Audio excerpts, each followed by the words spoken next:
Unataka kushona, unataka kuwa fundi cherehani kwa mfano, lazima ujue kwanza, ujiulize nina ujuzi.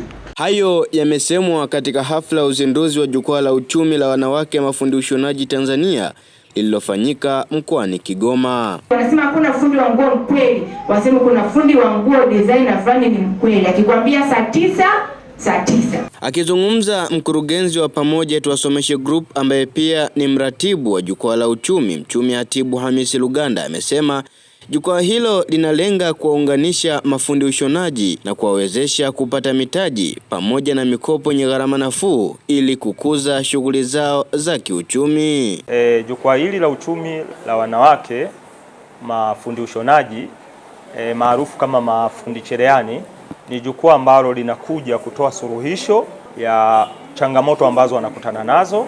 Cha kwanza, kuwawezesha kufanya kazi kwa kushirikiana, kwa maana kuanzisha vikundi vya ushonaji, lakini pia katika kuanzisha vikundi watapata fursa za mikopo ile ya halmashauri au manispaa, lakini pia hata taasisi za fedha. Jukwaa hili pia litawasaidia wale mafundi ushonaji ambao pengine walijifunzia mtaani, basi waweze kuongeza ujuzi wao kupitia vyuo vinavyotambuliwa, vile vya ufundi vinavyotambuliwa. Kwa upande wake, meneja wa benki ya serikali TCB Jalala Kizigo amesema benki hiyo itaendelea kuwasaidia mafundi ushonaji kupitia mikopo yenye riba nafuu na huduma za kifedha zitakazowawezesha kupanua biashara zao. Benki yetu ya serikali TCB ipo hapa kuhakikisha kazi ya mikono yenu zinawapa tabasamu la mafanikio. Ni wajasiriamali wa ngazi ya kati, tunawakopesha zaidi ya milioni 70 mpaka bilioni 1. Lakini kuna wafanyabiashara pia wakubwa ambao wanahitaji support kubwa, ambao wao tunawakopesha zaidi ya bilioni 1 mpaka bilioni 35. Kwa hiyo tunataja hizi fursa zote kwa sababu muweze kuzifahamu na kila mtu aweze kujua sehemu gani tunaweza tukamhudumia.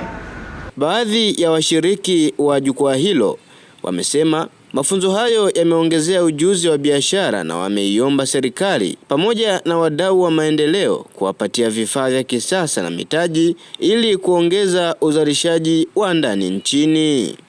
Leo nimejifunza katika fani yangu kuongeza ujuzi, kuongeza thamani ya kazi yangu, kufanya kazi kwa bidii, kufanya kazi iliyo bora na thamani, kuongeza thamani ya hela ya kazi yangu. Kweli katika siku ya leo tumejifunza kitu ambacho hatujawahi kutegemea. Tumejua jinsi ya kukuza pesa yetu. Tulikuwa hatujui pesa tunawekaje, hatujui rasilimali zetu tunawekaje, asilimia pesa ni kiasi gani.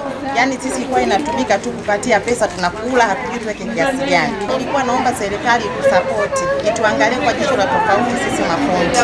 Tulikuwa tunaomba atusaidie, maana hatuna vitendea kazi ambavyo kabisa vipo harisi kama vya watu wengine. Vitendea kazi vyetu ni vitu vya kawaida sana. Tulikuwa tunaomba utusaidie cherehani kubwa za umeme, usaidie overlock, mashine za kudarizi, lakini pia hata viwanda vyetu tuweze kutusaidia tupate na sisi viwanda. Si kwamba nguo zinatoka China, tunaomba tupate lebo yetu na sisi pia. Kutoka mkoani Kigoma, mimi ni Kanyuka Jonas, Muungano Media.